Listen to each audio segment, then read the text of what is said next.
It was a sunny, beautiful day. A father and son are standing on a hill looking at the workers cutting down trees. The father asks his son what he thinks about a question. What does he think is the most necessary virtue for a lord? The son looks at his father with curiosity and uncertainty. He is surprised by this turn of events. Why this question? He answers uncertainly that it is probably generosity. The father says that this is a good answer. The son then asks, what is the correct answer if he is wrong? The father replies that the most important virtue for a lord is a kind and warm heart. The father is Richard Valencia, Lord Leshill. The son did not understand his father's answer and asked if he thought he had a good heart. Then, the father explained that the virtue required of a lord depends on the situation in each case. A lord must be able to be a friend, a part of the family, and sometimes a villain. And his son must learn to be in all these different roles. And no matter what situation he finds himself in, as long as he does his best, he can form an alliance with anyone he meets in his life. Their conversation was interrupted by a shout from outside. A laborer was running toward them with a question. When the worker came running up, he apologized for interrupting their conversation and asked the Lord to do one thing he knew of, if it was not difficult. Richard replied that yes, he would do it without any problem. But before he did, he asked his son Simon and the laborer Charles to step aside. The tired laborer breathed a sigh of relief, and the Lord stretched out his hand and began to say the spell. Simon watched his father's magic with admiration. Richard summoned a portal from which waves of black magic began to erupt, covering the ground in front of him. When the spell hit the ground, it began to boil and bubble. From this boiling liquid, skeletal hands began to appear. And in a second, almost a dozen full-length skeletons rose from the puddle with the characteristic sound of bones clattering. The skeletons began to stare at Simon and the worker. With a smile, the worker pointed to the skeletons at a pile of large trunks that the workers had cut down earlier. They looked at him carefully, and then at the trunks that were pointed out to them, and walked over to them. In a moment, they began to move them to the joyful applause of the worker, who was glad to be able to take a break. The worker was very grateful, and thanked the foreman loudly. He replied that he had no problem with that as long as the worker continued to work hard. Simon was proud of what a great necromancer his father was, that he could provide his workers with additional labor using skeletons. A small digression follows, which tells the story of necromancers. In this world, necromancers are special magicians who use black and dark magic. With its help, they can summon and revive long-dead creatures. Once upon a time, an emperor lived in this world who wanted to destroy necromancers so that they could not influence his empire in any way. He ruled the empire of Falhern, and for this task he sent 50 soldiers. This army was called the Rose Brigade. The headquarters of the necromancers was in Kaizen, and they knew what the emperor was planning against them. So 10 necromancers opposed the emperor's army. Only 10 necromancers, but all 50 soldiers of the Rose Brigade were destroyed and turned into the undead. Thus began the destruction of the empire. The destruction of the Rose Brigade eventually led to the surrender of the remnants of the Falhorn Empire. In order to take revenge on the arrogant emperor, necromancers turned him into the undead. And the emperor met his miserable end in the form of a rotting corpse, permanently sitting on the throne of the empire. Thus began a new era of necromancer rule. They were able to conquer half of the entire continent without meeting any worthy resistance. But another force stopped and threatened the dominance of the necromancers, ruling the other half of the continent. These were the priests, the only antagonists of the necromancers who served and worshipped the goddess Devi. But for now, there was a fragile peace between the two opposing forces on the continent. But this did not apply to our domain, where the workers and the undead worked together, under the watchful eye of their lord, who also liked how they worked together. This was the town of Lost Hill. Here, too, humans and the undead worked well together, and the power of necromancers was used for good. If you look at the map, it is barely visible, surrounded by large cities and castles. Not even all the neighboring villages knew about the existence of this town. Our main character's name is Simon. He is the heir to this property, and in the future, he will become its lord. He is still a very young and joyful boy, but his father is sure that he had a great future ahead of him. So, the Academy of Necromancers and a Genius Recruit. This is the title of our fascinating story, which I invite you to dive into. Simon returned home after helping his father. They had a small but nice house for lords. His mother was already waiting for him at home and welcomed his return. Her name was Anna Valencia. Simon was also happy to see her and told her he had just been helping with the logs. Simon walked over to the stove. His mother said to him that he must be hungry by then, but to wait a little longer. He looked at what she was cooking and asked what it was. It was water infused with lahara mushrooms. They looked dangerous even at first glance. Simon told his mother they were poisonous, but she was not at all fazed and assured him that he should not worry about anything. She would make them edible with magic. And she began to use her bright light magic on her brew. Dazzled, Simon was shocked by the holiness of this magic. His mother was a former priest, and she powerfully proved it. Every time he saw her power, Simon wondered how his parents could have met if they were complete opposites, and he imagined his happy parents together. But his thoughts were interrupted by his mother's voice telling him to stop staring at those mushrooms. She asked him why he wasn't going to eat. Hungry, Simon could not disagree. He walked over to the table, which was filled with various tasty and fragrant dishes. They waited for his father to come and started eating together, but Simon ate very little and his mother noticed. She asked if he was sick, while his father absorbed everything with incredible strength. In the afternoon, when Simon was about to go to his room, he noticed his mother making his father a cucumber face mask. And looking at them, he thought it was as if they were still on their honeymoon. They were so happy. In the evening of that wonderful day, Simon watched the full, beautiful moon from his room. When he said goodnight to his parents and was about to close the door to his room, a letter suddenly flew in and stuck right to the face of the surprised Simon, who lost his balance from the surprise. He got up and peeled the letter away from his face, wondering what it was, and when he turned to the window, he noticed a girl sitting on it. She had appeared there as if with the rustling of leaves, and now she was greeting him with a smile on her face. Surprised, Simon was a little scared and could not say anything in response. He turned his back on her without answering, as if he had not seen anything. He thought it was a hallucination or a dream. So he decided to lie down on the bed and fall asleep. However, the girl was not going to give up and jumped into the room screaming. She was screaming at him not to pretend not to see her. But Simon just lay down on his bed and covered himself with a blanket, hoping that by ignoring her, he could get rid of her. But the girl didn't give up. She said she knew he could see her. She began to pull off his blanket. She asked him to get up now, but none of them gave up, and each of them pulled the blanket in his own direction. Simon realized that they would not let go of him and exhaled tiredly. Then he sat down on the bed and asked who she was. How did she get here? Was she lost? The girl irritably assured him that she was not lost and that he was stupid. She said confidently that she was here to see him. Simon Valentius. She pointed her finger directly at him. He asked in surprise how she knew his name. And she started to explain about the letter, when, bam. Simon's parents heard strange noises in his room and burst in. They asked what was going on.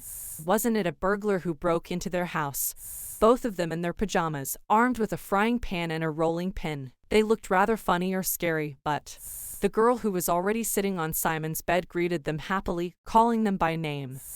She knew Richard and Anna, and they knew her. Her name was Naftas, and she was very happy to see them.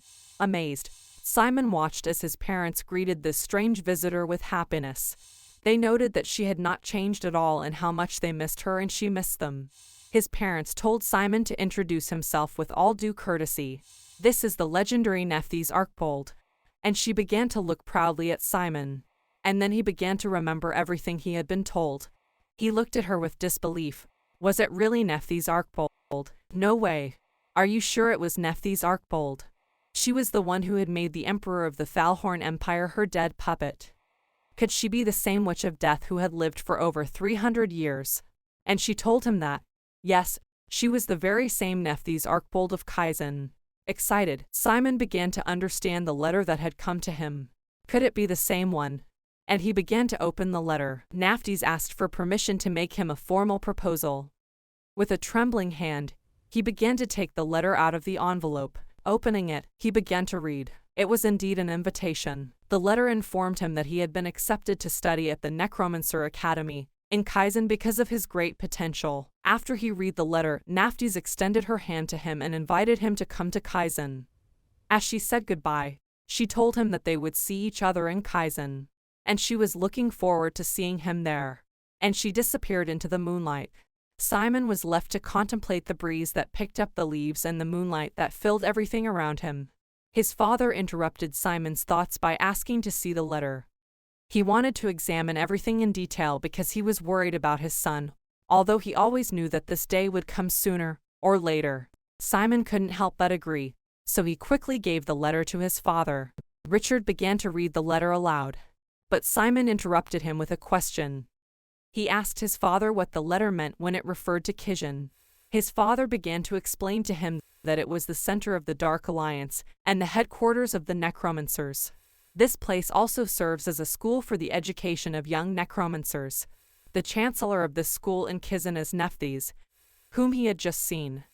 Simon asked incredulously, "Chancellor," and his memory flashed back to her behavior when she was here, more like a child than an adult. Richard noticed the expression on his son's face and told him that she really didn't look like a chancellor, but that it didn't matter at all, because looks can be deceiving. Simon had so many questions, and he didn't know where to start. The first thing he asked was where was Kaizen? Was it far from their home? His father, plunging into old memories, answered that it was really far away.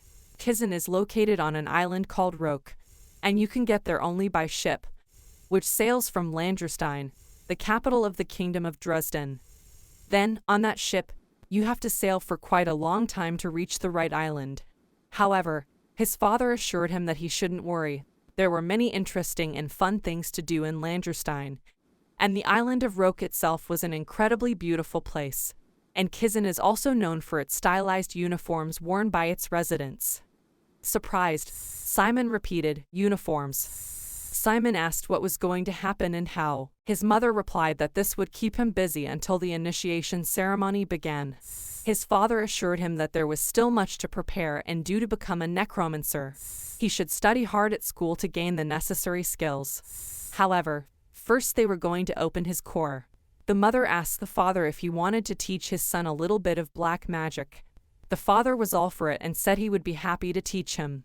He also told Simon that he should learn how to breathe properly, so he shouldn't expect to sleep until tomorrow. They had a lot to do. Joyful and confused at the same time, he did not even know what to say to his parents. He was breathless about the upcoming trip. After meeting with Nephthys that day, Simon began the busiest week of his life.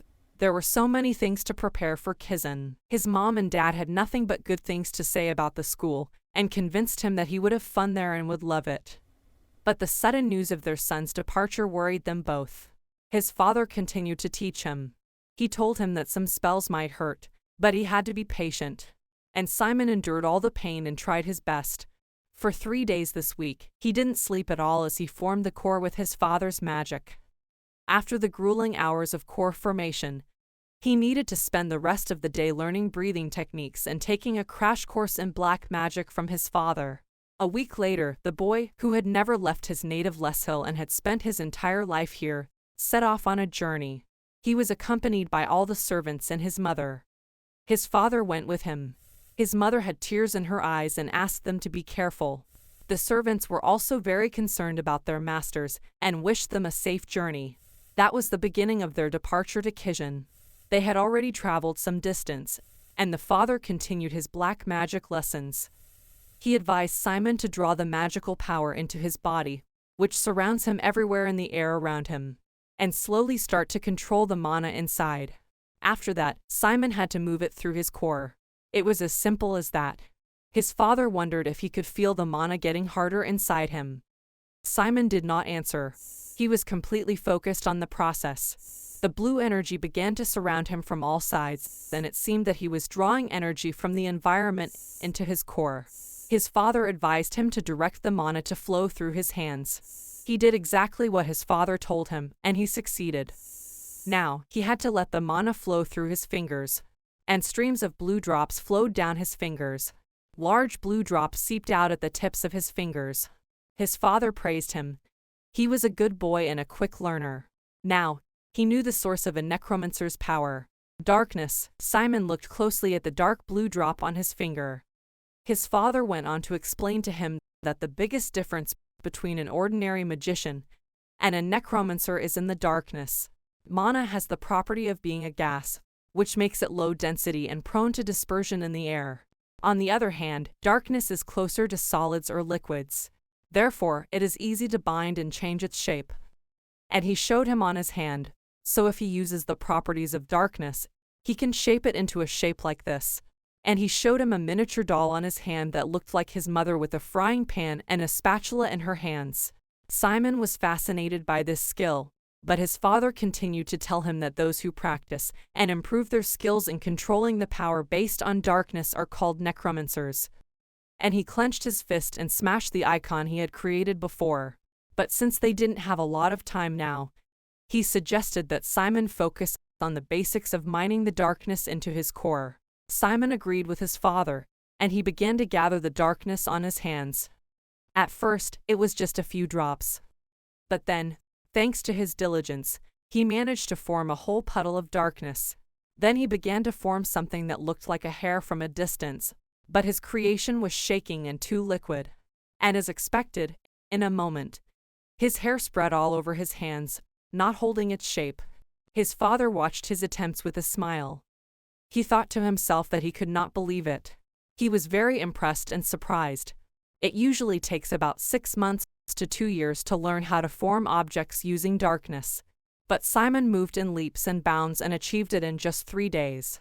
After a few attempts, he was able to create a stable structure with flowers and a bird. His father, meanwhile, continued to reflect that he knew his son was talented, but he didn't think he was that talented. Such an incredible talent could have shot him in the back. He only put off helping him with the core now, hoping that he wouldn't repeat his mistakes that he made in his youth. Many dark mistakes that he did not want to remember.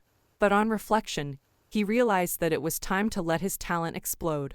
He hoped his son would do better than him and make fewer mistakes. In the meantime, Simon was busy making something. Then he showed his creation to his father. It was a dark blue fire. He said it was called a midnight glow, a very special kind of fire. His father thoughtfully remarked that his darkness was a beautiful shade of blue. Simon was very excited and asked his father if it was a good thing that his darkness was this midnight blue color. Is it a rare shade for necromancers? Did it make him talented? They just smiled in response. And then he said that it was just a color and it didn't affect anything. At this news, Simon's hands dropped and his sparkle evaporated.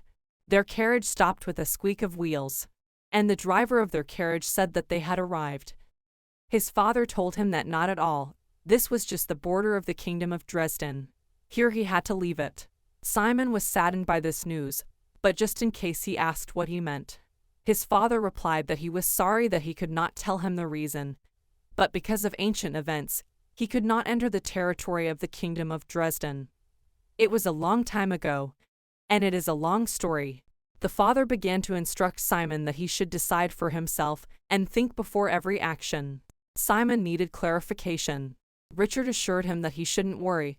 He could guarantee him that he would cope with everything that awaited him better than anyone else. And he is really proud to have such a wonderful son. The father remained standing on the road, watching the carriage that was taking his son to a new life. He wished him good luck and safety on his journey as he saw the last outlines of the carriage in the distance. A week later, they were on the road to the kingdom of Dresden. Simon finally arrived in the capital, which looked like an ordinary city of the late Middle Ages. However, when he entered the city, it was clear that everything was more complex. In the capital, in the crowd of people, there were no less skeletons, and perhaps even more. And skeletons not only of people, but also of other creatures. It was a beautiful city, Landrestein. One look at it took Simon's breath away. He had never seen such majestic buildings and lively crowds of people before. He realized that this city was very big and he should be on the lookout for trouble. As he walked through the crowd, he kept looking back nervously and clutching his leaflet with the address of his destination. It read, 239 Camel Road, Landrestein.